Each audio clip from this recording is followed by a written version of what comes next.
All right. And I'm pleased to be joined now by Spencer McClaughlin, who hosts the Locked On Ducks podcast, where he covers Oregon Ducks sports inside and out. And we have him here to help us break down potential IU transfer edition Kel'el Ware. If you're watching this, then what everybody expected to happen probably did happen, which is that Kel'el announced for Indiana. And as we always do, we want to get the insight of people who have actually really watched these guys play. And so really excited and appreciative that Spencer responded so quickly and was able to give us some time today. So thank you, Spencer, and welcome to the Assembly Call, man. Yeah, hey, great to be here. Appreciate you reaching out and always down and always prepared to talk Ducks. Excellent. So, I was going through some of your tweets actually, and I was looking back, and the day that it was announced that Kel'el, and is that the proper pronunciation? Yeah, Is it Kel'el? Khalil, somewhere in that range. It kind of floats back and forth, but you got it. You got it close Okay. enough. So I was looking, and the day that his transfer was announced, you retweeted it, and you had a one-word reply that was "darn." Yeah. Was your reply, and it wasn't outside of the context, because obviously we haven't watched these guys play, but we kind of know with Kel'el that he came in as a highly regarded McDonald's All-American, had some flashes but didn't end up playing a ton, kind of got in Dana Altman's doghouse. There's a lot to unpack here. But I was just kind of curious if that was a kind of a sarcastic reply, or kind of what the general sentiment was when that was announced that he was moving on. Yeah, I mean, at least for me personally, it was not a sarcastic reply. I had hoped he would return to Oregon. Now, I am glad that he's not going to the NBA because, for the kid himself, that would not be in his best interests in my view. And we've seen Oregon bigs go to the draft before they're ready to, and their NBA careers don't pan out as they perhaps could have if they'd stayed in college and developed their games further, right? Because then you're trying to improve against pros before you can, round out your skills against college kids. It's like you go to a really challenging golf course and you're trying to get better there. It's like, no, you should try and conquer your local muni first, then try and take that next step up. I'm a big golfer. I'm playing later today, if that wasn't obvious. But so he was a guy who came in, number 8 recruit in the country, second highest rated recruit in Oregon men's basketball history, behind only Bull. And Bull's career was also disappointing at Oregon, but because of an injury, it shut him down. Because when he was playing, Bull was like 21 points, 9 boards, and 3 blocks a game, somewhere in that range. Where, on the other hand, and I thought this about him coming in, when I watched his high school highlight reel, I thought, he's got immense potential. Like athletically, there's just not that many people that are built like him. Like you're 7 feet tall. You can shoot from range. You can run. You can jump. Like it's just a very unique body type. But he came from Little Rock, Arkansas, which was a place where you don't have an immense amount of high school talent. Now, he performed well in USA basketball stuff, McDonald's All-American and whatnot, but still the bulk of his high school playing career came against kids who were just, 6'2", 6'4", right? Like no one is even coming close to this guy. So I thought there might be kind of an adjustment and a transition period, where he maybe comes off the bench or is in more of a reserved role in the early portion of the season. And then he kind of develops as the year goes on. And, I was right about the first part, but the second part just never came to pass. He never looked like he was completely adjusted to the college game, that he never really, kind of made the jump, so to speak. And, his offensive game really looks the same now as it did when the season began. His defensive game does not, but there was a transition element that I thought would be there that he just, wasn't able to make. And then, like you said, he did kind of get in Dana Altman's doghouse. He wasn't playing a lot. He actually didn't play for an entire game. I forget which game it was, but he was a healthy scratch because he just wasn't quite processing things or adapting in the college game the way that, us Oregon fans were hoping that he would. And there was some growth as the year went on, but there were very brief stretches over the course of just a handful of games in conference play where, he was a highly impactful player, but it mostly came at the defensive end. And you look at that compared to, N'Faly Dante or even Nate Biddle, who got a lot better. Those are both 5-star big men that are on Oregon's roster right now. They had stretches where they're taking over the game at both ends of the floor. They have games where they're dominant. And N'Faly Dante, first team all Pac-12. Nate Biddle, when Dante got hurt, stepped up and was a guy that, was putting up 20 and 10 pretty consistently over the last several games of the year. And Ware just kind of never took that step. And I was optimistic that he could. I'm glad he's going to be in college because that I think is the best thing for his NBA prospects. And, he'll be able to make plenty of money getting drafted and whatnot, someone with his physical stature. But I was legitimately disappointed because I wanted him to come back. I want to have two of Biddle, Ware, and Dante return because, they're such elite shot blockers and they're great rebounders and they're a great presence, and Ware's potential is so immense, but sadly it just won't be materialized at Oregon. Is there a generally accepted explanation for why it didn't materialize, especially on the offensive end? Not specifically. There had been, it's very, very speculative. Never seemed like he had the same work ethic as some of the other players on the team. And I think that was reflected in the amount of growth, right? Like I see a guy like Nate Biddle who, when he got to Oregon as a McDonald's All-American, a 5-star recruit last year, he barely played like Kel'el Ware, but he stuck it out, and Nate Biddle got a lot better. His post moves became more refined. He was a more consistent scorer. He's a smarter player. His energy was there. And I think the energy is kind of the biggest thing that held Ware back. It seemed like, he came from, like I was talking about, a place where high school basketball is just not going to produce a lot of elite talent. I think he was kind of able to coast in high school. And once he got to college and he had guys who, are pushing him around, making him run up the court harder, he has to work harder, process things quicker. I think that just hasn't clicked in his brain yet. It absolutely could, but that growth wasn't there. And I look at other players who did grow, like Nate Biddle and even in Folly Dante, who was very raw when he got to Oregon and has developed tremendously. And I say, man, it just kind of seems, with the fact that the coaches are not playing him as much as we all expected him to, I don't know if he's a grinder. Doesn't mean he doesn't work, doesn't mean he doesn't work hard, but I think that from what we saw from his play style and, what the coaches told us with how often he played, wasn't a guy who was putting in the necessary extra time. Because, how else do you say, well, the same caliber of player under the same coaching staff is showing market improvement, because he, Biddle barely played last year. And by the end of this season, he's a guy who we looked at and said, if he's our starting center, we're in a great spot next year because he can block, he can do all this sort of stuff. And Ware's growth just wasn't there. So I think, something has to click with him and a coaching staff. And I hope it does, to really get him to commit to working on his game, because he's been so reliant on his physical traits for so long. He now is in a place where he has to be more skilled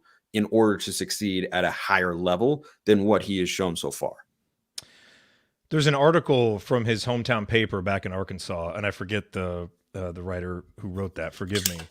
But, he essentially talked about how, just from a personality perspective, Kel'el tends to be kind of a quiet, shy guy. Yep. And, when he got out to Oregon, I guess the coach who recruited him there left to take, I think, a head job. And so, he was kind of there, not on his own essentially, but the assistant who recruited him wasn't there, and then he and Altman just didn't kind of click, was the hypothesis anyway, kind of spinning it from Kel'el's perspective, and that maybe a fresh start with a new coaching staff where he feels more comfortable, closer to home, could help to unlock some of those things. Do you kind of buy that as kind of a reason for why things didn't go well and why a new location might be good for him? I do, yeah. I mean, I hadn't seen that piece before. I'm gonna read it once we hop off recording. I'll send it to you. That would make a lot of sense to me. I'd forgotten that element about the assistant that recruited him. I forget his name. I might have been Tony Stubblefield, might have been his name. But anyway, so something like that would make a lot of sense, right? If he didn't click with Dana and the assistant who recruited him wasn't there. If you told me that from the outset, when the season began, like, hey, this happened, I would say the downside of that taking place, the assistant leaving, would be what this season was, which was never felt like he established a role, never felt like he was fitting in, didn't feel like he was getting better in dramatic ways. And he was just kind of out there, and he still played and, had productive moments because of his traits. But like, his ceiling is a top 5 pick in the NBA draft. He's not even not even remotely close to that right now at this point. So I hear something like that, and it makes me want to dig further, because that clicks in my head as to, okay, that's why that didn't work. Gotcha. Okay. Yeah, I'll send you the link because it was interesting. And it's one of those things. I mean, you see a guy who's that highly regarded with that kind of physical talent. I mean, because you watch the highlights and it just it pops off the screen. Yeah.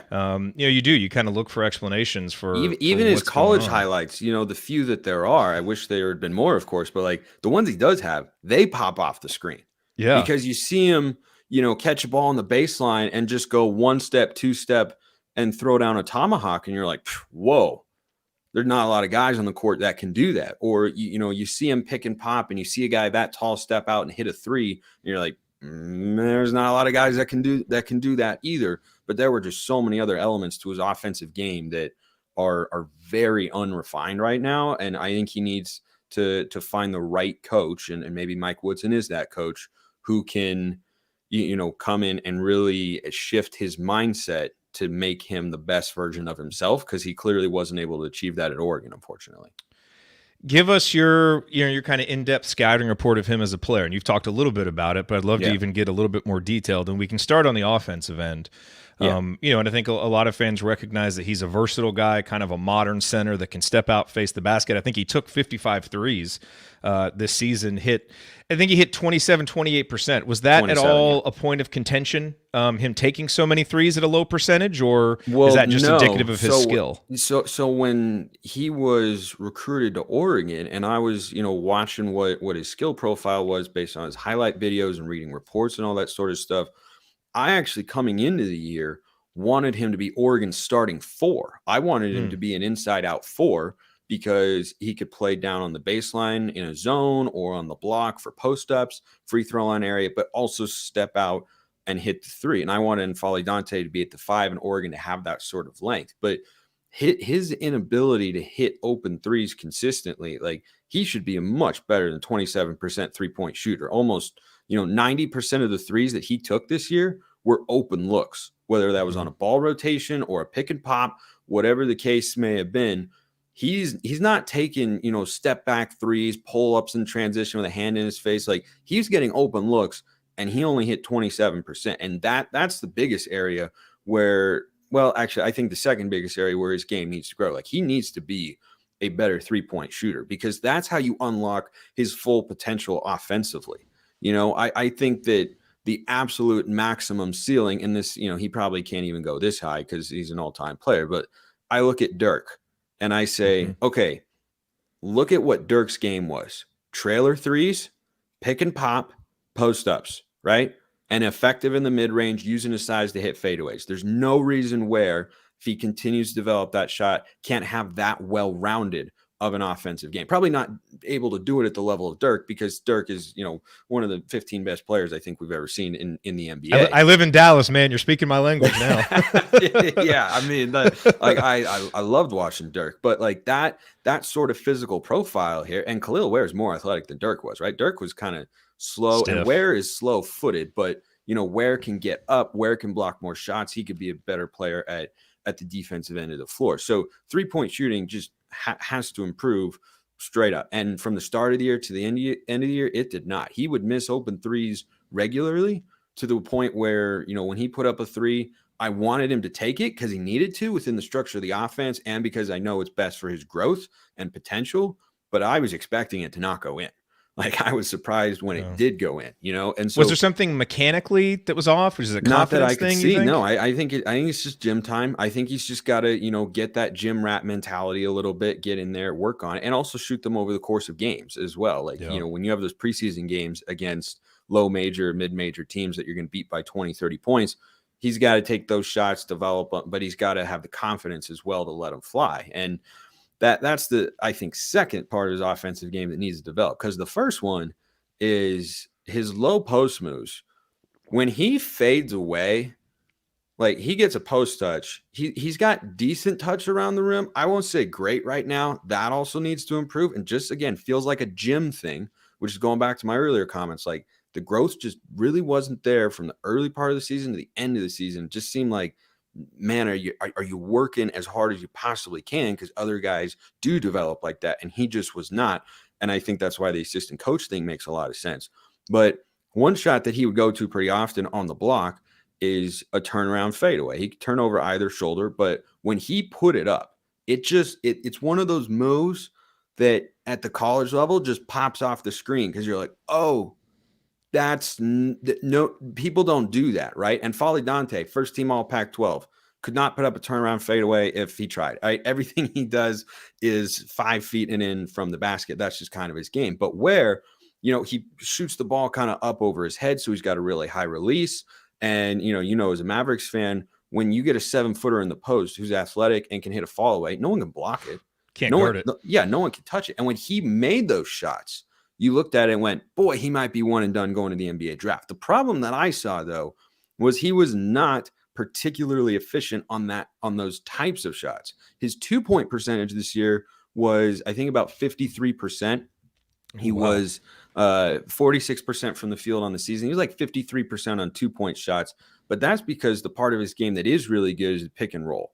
When he sets a screen and rolls to the basket, he's got a great sense of awareness for when the lob is coming, where it's going to go, how to finish it, and that's when his athleticism shines. But I look at his 3-point shooting, and I look at his ability to consistently hit a turnaround fall away, which is a shot he can get at literally any point in time, right? You feed him in the post, if a double team comes even, he can just turn the other way and shoot it. He's got to be more consistent with that. The potential is there, but he is as raw of a 5-star prospect and potential high NBA draft pick as you could possibly have at the offensive end, whether that's hook shots, fadeaways, 3-point shots, all that needs to get better. But he does have some strengths as well, which I'm sure you'd want to hear about.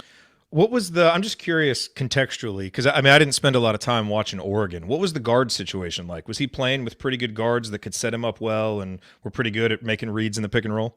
That was a big inconsistency this year, and I think that actually brings up a great point, which is that he was playing with a 5th-year point guard in Will Richardson, who has been a really good player for Oregon, was a 2 or a 3 for a long time, was ready to be the one, had showed that potential many times, but then he would disappear. And this, last season was a tough year for him at times, but a really good one at times. This year, he was helping Oregon keep their head above water at the beginning part of the season. He was playing well at the beginning of conference play, and then something went wrong. I don't know if it was an injury. I don't know but he lost his confidence. So Will Richardson stopped shooting, which hurt the Oregon offense as a whole.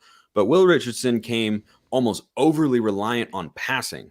And I think that kind of helped Kel'el Ware a bit in the pick and roll game, because sometimes Will would give him the ball when Will should be putting up a floater or pulling up from the mid-range, right? But I think that he had, solid guard play this year, but I definitely wouldn't call it great because Will was sometimes the only guy. Keyshawn Bartholomew is a pure scorer. Couisnard is a good player, South Carolina transfer, but Couisnard and Bartholomew even weren't healthy for chunks of the season, right? Particularly early. So it was really just Will Richardson. And then early in the year, I kid you not, against Villanova and Michigan State, Oregon was playing walk-ons because they weren't healthy. Brennan Rigsby, a JUCO transfer, wasn't healthy, and Tyrone Williams wasn't healthy. Couisnard was out for surgery he had before the season, and Bartholomew was hurt. So they were down 4 guards. It was Will Richardson having to play 40 minutes or so, and Will is a really, really good passer. But the other thing, too, is Will is not the most athletic guy. He's 6'5", he has good size, but he doesn't have tremendous burst. He's not very twitchy. So I think sometimes, that made him either over-reliant on the pass or not able to make a feed because he couldn't break down a defense the way that you would, like a point guard to, right? He's not like a Caleb Love who, is transferring to Michigan. Yep. Yeah. So he's going to Michigan. He's not like that where, he's going to blow your way with your athleticism. But so just to summarize, guard play that he had, solid, but could definitely be better and more consistent just because of the injuries they were dealing with this year. Okay. Well, that paints a really good picture offensively. And I think part of the optimism with Indiana fans is he'll be paired with a 5th-year senior in Xavier Johnson, who's excellent at making reads, excellent at throwing lobs, which I think help kind of maximize what Kel'el does well. Yeah, that is the best part of his offensive game. Like the lob plays that they drew up for him, that they executed, they were awesome. Big time highlight reel plays. What about the other end of the court defensively? Yeah, started very raw, and I think one of the reasons that he didn't play as much was he was not understanding defensive rotations. He was out of position many times. But, the encouraging thing from a work ethic standpoint, I know I've, dogged on him a little bit on that front with his offensive game, but the defensive game I thought showed tremendous growth because defensively early in the year, he wasn't a liability, but he wasn't exactly an asset because he just didn't always know where to be. And I think going back to the high school talk that I had earlier, he was just used to being so much bigger and faster and stronger than everybody. He could just kind of sit in the paint, not really do anything, and he'd get out of position. But then as the year went on, and this perhaps makes sense because Dana Altman's calling card has always been defense. Certainly has never been offense. Oregon's never had a high-flying offense under Dana Altman, but they've also won a lot of games. Yeah. His defensive improvement was pretty substantial from what I saw. And Right. I watched a good amount. And he became a guy who then understood his assignments better, who was in better positions. And his length and athleticism makes him unlike any shot blocker Oregon's ever had. Like if he'd stayed another year, he could have developed into the best shot blocker Oregon's ever seen. And we've had some great ones. Jordan Bell, Kenny Wooten, Chris Boucher. Like you just go down the list. Yeah. And Folly Dante is a really good one as well. Where when he does, kind of get beat off the dribble, he's not fleet of foot. He is not very quick, but he makes up for it because he's so long. A guy like Caleb Love could just explode by him, and Love could feel like, oh, I got him. I'm just going to scoop this up. But Ware can recover because he is so athletic and his arms are really long. I don't remember what his wingspan is. I actually wonder if that's accessible. Jay Billis has probably got it somewhere, but his wingspan, whatever, I can't find it. It's at least 7 feet, same as his height. I think that's what Archimedes told us, or someone like that. But he uses it very well, and he would block shots where you'd watch on TV and go, how did he get to that? How did he get to that? And he improves as a rebounder as well. So I think right now he's a better defensive prospect than offensive, and there's a lot of room for growth. But, there were more stretches at the end of the year than early on where he would be the best player on the floor at the defensive end, and it was not particularly close. And you sensed his presence. He knew how to intimidate guys. He could block shots. He didn't foul too often. That was something that I think he did very well. So defensively, ready to contribute and make an impact right away. Offensively, immense potential, but a lot of growth.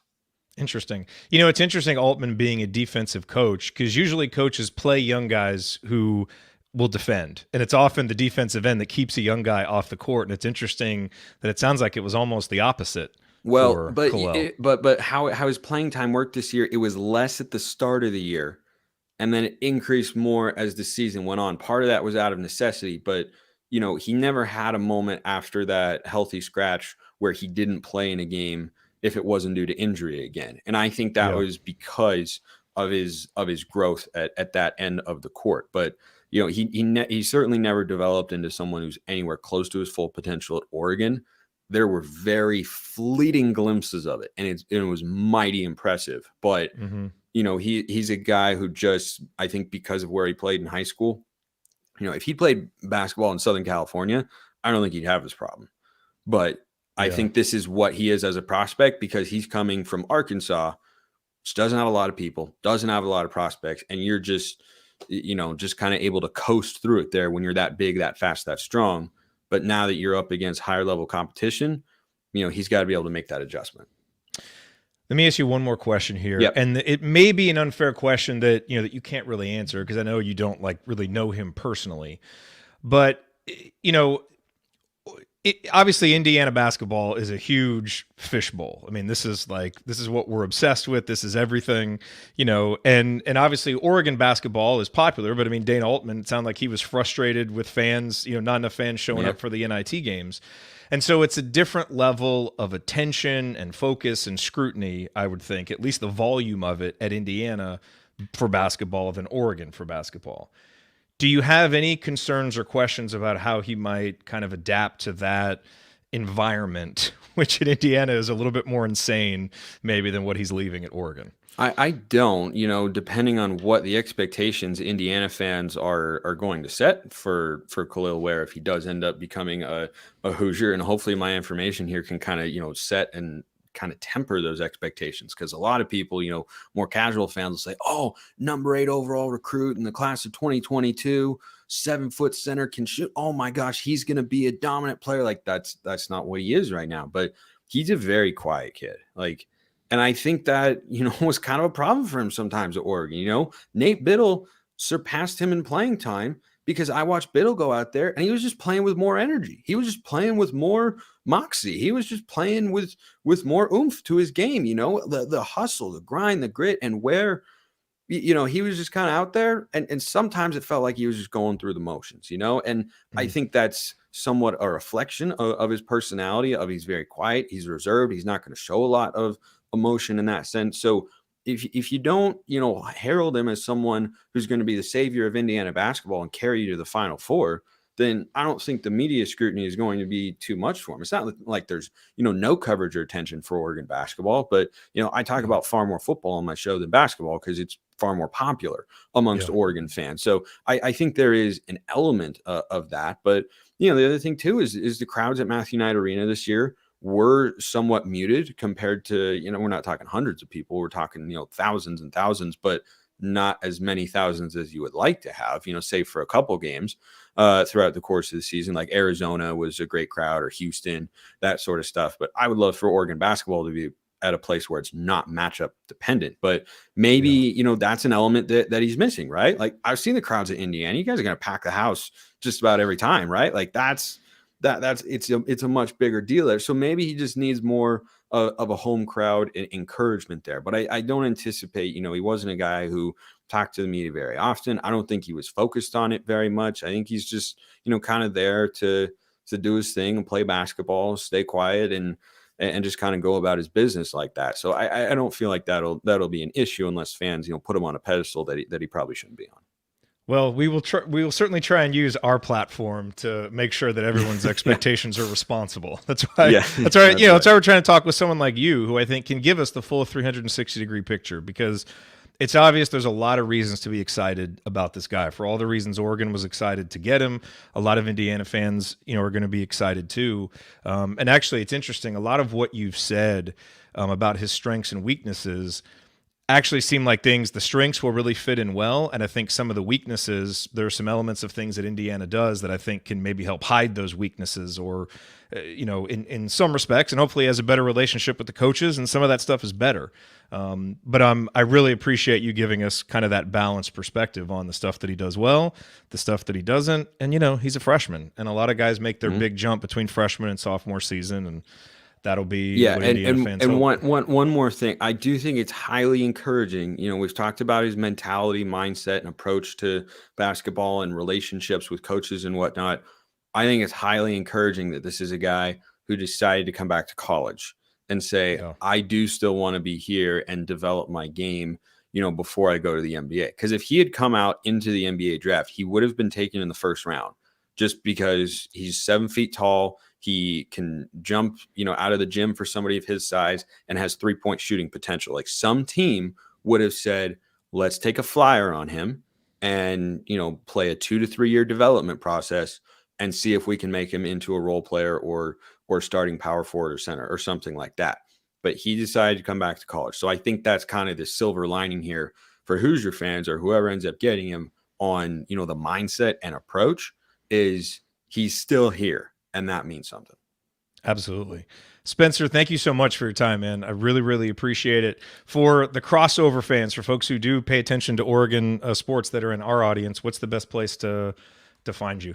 Locked On Ducks is available on YouTube or wherever you get your podcasts, Monday through Friday, all year long, even through the summer months. Do my best to keep daily content coming out. And I'm on Twitter at Smalls_55. You shoot me a DM anytime, as Jerod knows. He just hopped right in there and said, Hey, could you come on? I said, yeah, talking to the right guy, my man. But yeah, great to talk to the good people of Indiana out there, and hope my insight was helpful. No, it was very much so. Very much. Spencer, thank you so much, man. Really appreciate it. You're welcome. All right. Good stuff, man. Yeah, anytime. I hope it works out, but yeah,